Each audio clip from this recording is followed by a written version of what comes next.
আজকের ব্লগটা একটু অন্যরকম। হ্যালো বন্ধুরা, তোমরা জানোই আমার চ্যানেলে নানান রকম ফেস্টিভ্যাল ব্লগ থেকে ট্রাভেল ব্লগ সবই মাঝে সাঝে আমি দিয়ে থাকি। স্পেশালি হচ্ছে আমার এই টিউশন পড়ানো, তারপর এই কলেজ যাওয়া, এসব করতে করতে রেগুলার আমি ব্লগ দিতে পারি না, তবুও যতটা চেষ্টা করি আমি মাঝে সাঝেই করতে থাকি। সারা পৃথিবীর সকল সনাতনীদের কাছেই এই শিব পুজো একটি বিশেষ উৎসব বলে খ্যাত।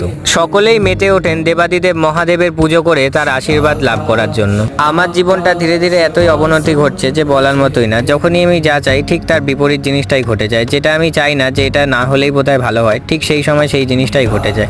জানি না মহাদেব কেন বারবার আমার সাথেই এমন করে থাকেন। তাই এবছর ইচ্ছে ছিল না মহাদেবের পুজো করার, খুব অভিমান হয়েছিল। ভেবেছিলাম পুজো টুজো কিছুই করব না। সেই ছোট্টবেলায় একটি ছোট্ট পাথরকে এনে শিবলিঙ্গ রূপে প্রতিষ্ঠা করেছিলাম আর সেটাতেই পূজা করতাম। তারপর পরবর্তীতে আমি একটি শিবলিঙ্গের আকৃতি দিয়েছিলাম এবং এখানেই মহাদেবের পুজো করা শুরু করি। কিন্তু শেষ পর্যন্ত আমি নিজেই মহাদেবের পুজো না করে থাকতে পারলাম না, এই পুজোটা করেই ফেললাম।